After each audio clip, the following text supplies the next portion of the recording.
क्या आप जानते हैं आपके घर में मौजूद रेफ्रिजरेटर, एयर कंडीशनर, कुछ मेडिसिन्स, एस्थेटिक ड्रग्स और हत्ता के कुछ प्लास्टिक्स भी अल्काइल हैलाइड्स की केमिस्ट्री से रिलेटेड होते हैं। यानी ये सिर्फ किताबों का टॉपिक नहीं बल्कि हमारी रोज़मर्रा ज़िंदगी का हिस्सा हैं। आज हम इन इम्पॉर्टेंट कंपाउंड्स की आयोपिक नोमेनक्लेचर करेंगे and these are alkyl halides. Simply alkyl halides होते क्या हैं? Alkyl halides are derivatives of alkanes in which one or more hydrogen atoms are replaced by the halogen atom. Halogen atom का जब हम देखते हैं तो हैलोजन्स हमारे पास कितने हैं? Halogens are the group 17 in the periodic table having fluorine, chlorine, bromine and iodine. अब इन दोनों में से आपको ज़्यादातर क्लोरीन और ब्रोमीन जो है वो हाइड्रोजन की जगह पर नज़र आएंगे कार्बन के साथ बॉन्डेड। फ्लोरीन क्योंकि बहुत ज़्यादा रिएक्टिव होता है इसलिए ये नहीं ज़्यादा आपको नज़र आएगा, और आयोडीन जो है वो कंपैरेटिवली स्लो होता है। ठीक है, क्लोरीन और ब्रोमीन आपको कॉमनली अल्काइल हैलाइड्स के अंदर नज़र आएंगे। So what are alkyl halides? जब भी अल्केन के अंदर, जैसे कि अगर हम देखें कि मीथेन है तो मीथेन में हमारे पास आ रहे थे 4 हाइड्रोजन। अगर हम एक हाइड्रोजन को हटाकर उसकी जगह पर क्लोरीन लगा देते हैं तो क्या अब भी इसका नाम मीथेन होगा? बिल्कुल नहीं। Now that is the derivative of alkane. अब इसका यहाँ पर एक एटम चेंज हो गया, ठीक है, एंड दैट एटम, ये जो रिप्लेस करके हाइड्रोजन को कोई एक नया एटम आता है, इसी चीज को हम कहते हैं फंक्शनल ग्रुप, कि ये एक नया फंक्शनल ग्रुप आ गया। Now halogen is the functional group in alkyl halide. अब इसको हम अल्काइल हैलाइड क्यों कहते हैं? Alkyl is the radical part, ये पार्ट हो गया हमारे पास अल्काइल पार्ट, और इसके साथ क्योंकि हमने हैलोजन लगाया है तो हैलोजन को जब हम लगाते हैं नेगेटिव आयन के तौर पे तो उसको कहते हैं हैलाइड। तो हम इसको क्या पढ़ते हैं? Alkyl halide. जैसे अगर यहाँ पर ब्रोमीन होगा तो हम कहेंगे ब्रोमाइड, क्लोरीन होगा तो कहेंगे क्लोराइड। ठीक है, कॉमन नेम्स में। और जब हम इसका आयोपिक नॉमेनक्लेचर देखते हैं तो आयोपिक के अंदर ये इसके कॉमन नेम से अल्काइल हैलाइड निकाला हुआ है। जो इसका आयोपिक बनता है नेम, वो बनता है हेलोजिनो अल्केन। दैट मीन्स के अगर आपके पास यहाँ पर क्लोरीन लिखा हुआ है तो आप लिखेंगे क्लोरोमीथेन, क्योंकि 1 कार्बन वाले के साथ लिखा हुआ है। ठीक है, तो अब हम इसकी करते हैं नॉमेनक्लेचर स्टार्ट। जो फर्स्ट स्ट्रक्चर है हमारे पास, इसके अंदर अगर आप देखें तो रूल हमारे पास सारे वही होंगे जो हमने बेसिक हाइड्रोकार्बन्स, अल्केन, अल्कीन और अल्काइन के ऊपर पढ़े थे। जो सबसे पहला रूल होता है that is the selection of longest chain. अब आप ये याद रखेंगे क्लोरीन जो है वो एक आपके पास यहाँ पर फंक्शनल ग्रुप का वर्क कर रहा है। ठीक है, अब इससे पहले जो हमने पढ़े थे सिंगल, डबल और ट्रिपल बॉन्ड, तो वो सिंगल, डबल और ट्रिपल बॉन्ड ही फंक्शनल ग्रुप्स थे। यहाँ पर जो है जब एक ऐसा एटम मौजूद हो स्ट्रक्चर के अंदर जिसमें कार्बन और हाइड्रोजन के अलावा आपको कोई एटम या ग्रुप ऑफ एटम नजर आ रहा हो तो उसको आपने चेन में शामिल नहीं करना। That is not the part of the chain. ठीक है, that behaves as a substitute on the chain. Chain आप हमेशा सिलेक्ट करेंगे कार्बन टू कार्बन कनेक्शन वाली कंटिन्यूस और सबसे लंबी चेन। अब आप देखें कि चेन में जिस साइड पर क्लोरो को प्रायोरिटी मिल रही है वहां से आपने नंबरिंग स्टार्ट करनी है, क्योंकि यहाँ पर आपको और कोई दूसरा फंक्शनल ग्रुप नजर नहीं आ रहा। अब क्लोरो जो है यहाँ पे फंक्शनल ग्रुप है, तो जिस साइड से हम क्लोरो को हाईएस्ट प्रायोरिटी देंगे, मतलब फर्स्ट, सेकंड, थर्ड में से नंबर देंगे, तो इसी साइड से हम नंबरिंग स्टार्ट करेंगे 1, 2 एंड 3। तो नेम हम इसका क्या लिखेंगे? That is the IUPAC name. कि आपने हेलोजिनो को पहले मेंशन करना है, तो ऑफ कोर्स आपका जो यहाँ पर हमारे पास जो हेलोजन एटम है वो जिस पोजीशन पे, जिस कार्बन नंबर पे लगा होगा उस पोजीशन को हम मेंशन करेंगे with the carbon number, and then alkane हम लास्ट में टोटल कार्बन की जो चेन है वो हम लिख देंगे। कार्बन नंबर 1 के ऊपर जो है वो क्लोरो मेंशन है, तो हम क्या लिखेंगे? कार्बन नंबर 1 पे 1 हमने इसी तरह लिखा, ठीक है, then put a hyphen 1 chloro. Chloro का हम सी बड़ा लिखेंगे क्योंकि ये फर्स्ट लेटर आ रहा है। 1 क्लोरो, और टोटल कितने कार्बन है? 1 2 3, that is the propane. 1 chloro propane is the IUPAC name of this structure. अब देखें, आपने सिंपल इसको प्रोपेन नहीं लिखना है और आपके पास अब हेलोजन आ गया है, तो सिंपल हम क्या करेंगे कि ये पहले हम मेंशन करेंगे। लाइक हेलोजिनो को आपने पहले मेंशन करना है, पूरी कार्बन चेन को आपने लास्ट में मेंशन करना है। जो आपके पास सफिक्स है इसका, वो सफिक्स चेंज नहीं होगा यहाँ पे। मतलब जैसे हमने अल्कीन में ईन कर दिया था, अल्काइन में आइन कर दिया, तो यहाँ पे एन ही रहेगा, लेकिन आपको हेलोजन को नंबर ऑफ कार्बन एटम के साथ to which it is attached उसको पहले मेंशन करना है। ठीक हो गया। अब सेकंड स्ट्रक्चर देखें, इसी तरह से इसके अंदर जो चेन हम सिलेक्ट करेंगे तो लॉन्गेस्ट चेन हमने सिलेक्ट करनी है। कार्बन नंबर यहाँ पर आप देखें कि ये हमारे पास जो है वो थोड़ी सी इस टाइप की चेन जो है वो सिलेक्ट होगी। ठीक, अब यहाँ से अगर आते हैं तो 1 2 3 एंड 4 कार्बन की चेन आ रही है, और अगर हम यहाँ से आते हैं तो 1 2 3 एंड 4। अब इस साइड से अगर हम आ रहे हैं तो हमारे पास 2 पे ब्रोमो आ रहा है, और अगर हम इस साइड से आते हैं तो 1 2 3 पे ब्रोमो आता है। हमें ब्रोमो को प्रायोरिटी देनी है, मिथाइल को बाद में देनी है, ठीक है। तो हम क्या लिखेंगे, 2 ब्रोमो वाली साइड जो है ना, इसको हम ओके करेंगे, और सबसे पहले जो हम मेंशन करेंगे उसमें हम मेंशन करेंगे ब्रोमो को। सो क्योंकि ब्रोमो जो है वो बी से आ रहा है और मिथाइल जो है वो एम से आता है, तो alphabetical order, longest chain selection, ये सारी चीजें जो हैं ये आप लोग कर चुके हैं पिछली वीडियो में। अब हम ब्रोमो का बी कैपिटल लिखेंगे, दैट इज 2 ब्रोमो, यहाँ से आएंगे तो 2 पे आ रहा है, देन 3 पे हमारे पास मिथाइल रेडिकल आ रहा है ये, ठीक है, 3rd नंबर कार्बन पे अटैच्ड है। एक हाइफन अगेन उसको कनेक्ट करेंगे, देन राइट 3 मिथाइल। अब मिथाइल का आपने एम कैपिटल नहीं लिखना, क्योंकि आपने ओनली बी का जो यहाँ पे ब्रोमो का बी था वो कैपिटल लिखना था। 2 ब्रोमो 3 मिथाइल, और टोटल कार्बन कितने आ रहे हैं हमारे पास, 4। इसके साथ विदाउट एनी गैप हम लिख देंगे butane. So that is the name 2 bromo 3 methyl butane for this structure, ठीक है। अब इसी तरह से एक और आगे नेक्स्ट देखें। अब ये 3rd स्ट्रक्चर हमारे पास है, इसके अंदर देखें कि हमारे पास जो है वो जो रेडिकल्स हैं हेलोजिन के वो 2 आए में हैं। चेन हमने ये स्ट्रेट सिलेक्ट कर दी। नंबरिंग हम कैसे करेंगे इसकी, 1 2 3 एंड 4, क्योंकि इस साइड से आ रहे हैं तो ये 2 पे आ रहे हैं दोनों रेडिकल क्लोरो, और इस साइड से आते हैं तो 1 2 3 पे आते हैं, तो ऑफ कोर्स हम ये वाली साइड से नंबरिंग स्टार्ट करेंगे। ये 2nd नंबर पे 2 क्लोरो आ रहे हैं। इसमें हमने क्या देखा था कि क्लोरो जो है वो कौन सी पोजीशन के ऊपर है, हमने इस तरह से बताना है। फिर हमने अगर कोई और रेडिकल भी हो तो पहले हमने ये अल्फाबेटिकल ऑर्डर के हिसाब से अरेंज करना है, और प्रायोरिटी देनी है जहां से हेलाइड आइन करीब आ रहा हो, हेलोजिन जहां से करीब आ रहा हो, ठीक है। अल्काइल को आपने बाद में प्रायोरिटी देनी है। 3rd वाले स्ट्रक्चर के अंदर क्या है, हमारे पास 2nd कार्बन के ऊपर ही 2 क्लोरो मौजूद हैं। तो हम क्या करेंगे, इसको किस तरह से लिखेंगे, 2 नंबर को हमने 2 बार ही मेंशन करना है, right 2 then again comma then 2 2 comma 2, क्योंकि 2nd नंबर कार्बन के ऊपर 2 बार क्लोरो रेडिकल मौजूद है। उसके बाद हम क्या लिखेंगे, डाइक्लोरो, ठीक है। डाइक्लोरो के लिए हमने डी को कैपिटल लिखना है, फर्स्ट लेटर सिर्फ आपको कैपिटल लिखना है, तो आपने लिखा डाइक्लोरो, ठीक है, 2 डाइक्लोरो, और टोटल कितने हैं 1 2 3 4। Now that is the butane, 2 dichloro butane, that is the name of this structure.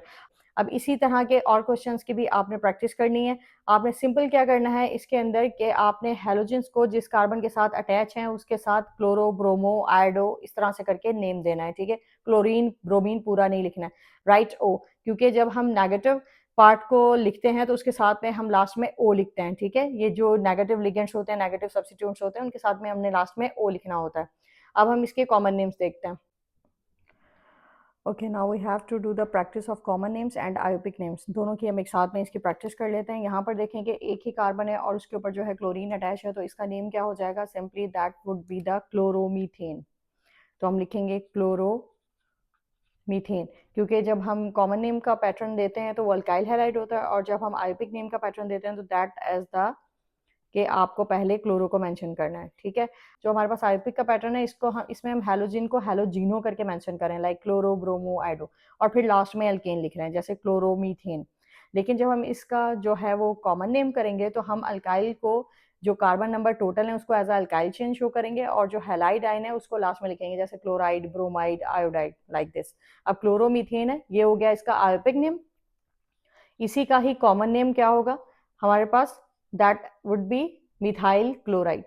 ये कॉमन नेम आ गया आपके पास, ठीक है। और कॉमन नेम का मतलब क्या है, ऑफ कोर्स कॉमनली यूज होता है ये। जब ये कॉमनली यूज हो रहा है तो इट मीन्स कि आपको कॉमन नेम्स की प्रैक्टिस बहुत होनी चाहिए। अब आप देखें कि आपके पास यहाँ पर क्या आ गया, इथेन, ठीक है, और उसके ऊपर ब्रोमीन लगा हुआ है, तो हमने इसको किस तरह से करना है, that would be the bromo ethane. ये हो जाएगा bromo ethane, that is again IUPAC name. और इसका जो कॉमन नेम होगा वो कॉमन नेम क्या हो जाएगा, इसका कॉमन नेम हो जाएगा ethyl bromide. Ethyl bromide would be it's common name. Simply आप पैटर्न को देख लें कि जो आपके पास हेलाइड है उसको आपने पहले मेंशन करना है in the form of hello, like chloro, bromo, और जो कॉमन नेम है इसमें आपने अल्काइल चेन को पहले मेंशन करना है एज अ रेडिकल, और फिर लास्ट में आपने IDE लगाना है, क्लोराइड, ब्रोमाइड, आयोडाइड करके। इन दोनों के जो नेमिंग पैटर्न है आप देखें, क्लोरोमीथेन और मिथाइल क्लोराइड दोनों सेम है, नाम जो है उनके स्टाइल डिफरेंट है, ये आयोपिक है, ये कॉमन है, लेकिन दोनों का स्ट्रक्चर जो है वो एक ही है। तो अगर आपके पास मिथाइल क्लोराइड से आता है स्ट्रक्चर का नेम या फिर क्लोरोमीथेन से, तो आपको ड्रॉ यही करना है, लेकिन आपको दोनों नाम पता होने चाहिए। अब यहाँ पर देखें 3 कार्बन की चेन है, तो आयोपिक नेम के लिए आप हमेशा जो है वो लॉन्ग चेन सेलेक्ट करते हैं। आयोपिक और कॉमन में ये डिफरेंस होता है, कॉमन में हम ओवरऑल स्ट्रक्चर का फॉर्मेट लिखते हैं, लेकिन आयोपिक में हम चेन सेलेक्ट करके उसको स्टेप वाइज लिखते हैं कि कार्बन 1 पे कुछ अटैच है, 2 पे है, तो उसके हिसाब से हम उसको मेंशन करते हैं। तो आयोपिक के लिए हम क्या लिखेंगे, 1 2 3 चेन सेलेक्ट करेंगे, हम लिखेंगे 1 chloropropane, that is the IUPAC name. ठीक है, ये इसका ऑफिशियल नेम है जो कि आयोपिक है। अब हम इसको नॉर्मल के साथ लिखेंगे, जब हम कॉमन नेम में लिखेंगे तो हम स्ट्रेट चेन में अगर लगा हुआ हो तो हम उसका रेडिकल बनाते हैं एन प्रोपाइल, क्योंकि ये नॉर्मल है। जब स्ट्रेट चेन है, कोई ब्रांच नहीं है, सिर्फ जो है क्लोरीन अटैच होगा, then we write n propyl chloride. ठीक है, तो हम लिखेंगे एन प्रोपाइल क्लोराइड। इसी तरह से सेकंड में देखें कि जो चेन है हमारे पास वो कौन सी सिलेक्ट हो रही है, चेन ये सिलेक्ट हो रही है। अब 1 2 एंड 3, नंबर 2 के ऊपर क्लोरो अटैच है, then we write 2 chloro propane, क्योंकि 3 कार्बन की चेन है, लेकिन सेकंड नंबर कार्बन पे क्लोरो है, यहाँ पे फर्स्ट पे क्लोरो था, अब इसमें सेकंड नंबर पे लगा हुआ है, तो चेन इस तरह से हम क्लोरो को सेकंड नंबर पे भी यहाँ पे लगा सकते हैं, स्ट्रेट लिखना चाहें तो। 2 क्लोरो प्रोपेन का जो हमारे पास कॉमन नेम होगा वो क्या आएगा, आइसो। ठीक है, आप इसको सेकेंडरी प्रोपाइल क्लोराइड भी लिख सकते हैं, क्योंकि प्रोपेन के पास जो है ना वो सेकेंडरी बनाने का और आइसो बनाने का एक ही चांस होता है, वो दोनों में एक ही तरह से बनाता है, लेकिन आप ब्यूटेन में देखें दोनों के स्ट्रक्चर डिफरेंट होंगे। आइसो प्रोपाइल क्लोराइड, हमने इसके दोनों तरह से हम इसको लिख सकते हैं, जो इसका स्ट्रक्चर होगा आइसो का और सेकेंडरी प्रोपाइल का और आइसो प्रोपाइल का दोनों का सेम स्ट्रक्चर होगा। बट इसको यहाँ पर अच्छे से अंडरस्टैंड करें कि जब आप ब्यूटेन में देखेंगे तो आइसो और जो आपके पास सेकेंडरी के दोनों का डिफरेंट स्ट्रक्चर है, क्योंकि वहां पर चांस है वो अपने रेडिकल को दूसरी जगह पे लगा सकता है, लेकिन प्रोपेन के पास टोटल 3 कार्बन है, तो सेकंड नंबर कार्बन पे ही क्लोरो लग सकता है। अब यहाँ देखें ब्यूटेन के इसी तरह से हम कॉमन नेम और आयोपिक नेम देख लेते हैं, दैट इज 1 2 3 4, तो कार्बन नंबर 1 से स्टार्ट हो रहा है, यहाँ पे क्लोरो लगा हुआ है 1 पे, तो हम 1 2 3 4, तो हम क्या लिखेंगे, 1 chloro butane, that is the IUPAC name. अब आप आयोपिक को देखेंगे, नाम को पढ़ते ही आपके माइंड में स्ट्रक्चर आ जाता है कि 1 क्लोरो ब्यूटेन, 4 कार्बन की चेन है, पहले पे क्लोरो लगा दो, लेकिन iso propyl chloride, secondary propyl chloride, इस तरह के नाम पढ़ के आपको माइंड में कार्बन की चेन तो आ रही है, लेकिन ये सेकेंडरी आइसो, अगर आपको ये फॉर्मेट्स नहीं पता है तो आप इनका स्ट्रक्चर नहीं बना सकते। अब देखिए इसमें आपने चेन को पूरा बताया है कि स्ट्रेट चेन कितनी है, उसमें कौन सी पोजीशन पे क्या है, लेकिन यहाँ पर आप चेन का फॉर्मेट ओवरऑल एक वर्ड के साथ बताते हैं, और इसका फॉर्मेट समझने के लिए आपको ये टर्मिनोलॉजी आनी चाहिए, that is the language of the common system of naming of the different organic compounds. अब 1 क्लोरोब्यूटेन को हम क्या लिखेंगे, जिस तरह से स्ट्रेट चेन को नॉर्मल लिखते हैं तो हम लिखेंगे एन ब्यूटाइल, और ब्यूटाइल के साथ chloride, n butyl chloride, that is the name. अब यहाँ देखें जो हमारे पास ये 2 स्ट्रक्चर हैं लास्ट में, दैट इज द, दोनों जो हैं वो ब्यूटेन के डिफरेंट रेडिकल्स हैं। इसके अंदर अगर हम चेन सेलेक्ट करें, यहाँ पर अगर आप देखते हैं तो इसमें भी जो है वो एक रेडिकल आपको नजर आ रहा है, 1 2 3 एंड 4, सेकेंड नंबर पे क्लोरो अटैच्ड है।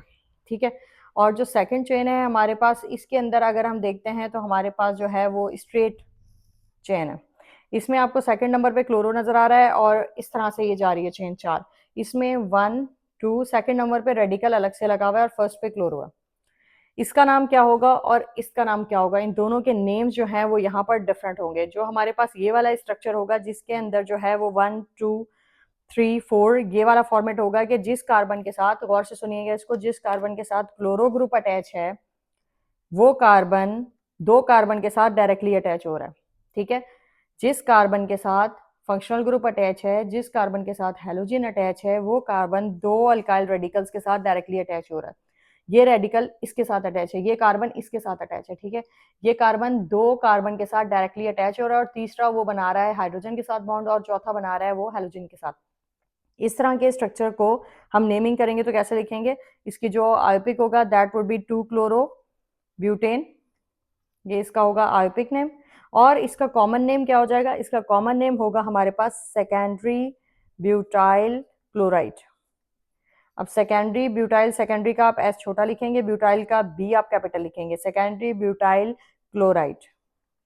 ठीक है, अब आप देखें इन दोनों में आपको 2 क्लोरोब्यूटेन से बहुत इजीली स्ट्रक्चर की सेंस आ रही है कि भाई 4 कार्बन है, सेकंड नंबर पे क्लोरो लगा दो, सेकेंडरी ब्यूटाइल क्लोराइड, आपको सेकेंडरी फॉर्मेट पता होना चाहिए। अब सबसे ज्यादा जो स्टूडेंट्स मिस्टेक करते हैं ना, वो सेकेंडरी और आइसो वाले स्ट्रक्चर को डिफ्रेंशिएट नहीं कर पाते। अब यहाँ देखें, जब हम इसका ये वाला स्ट्रक्चर बनाते हैं तो that is called isobutyl chloride. इसका कॉमन नेम है आइसोब्यूटाइल क्लोराइड।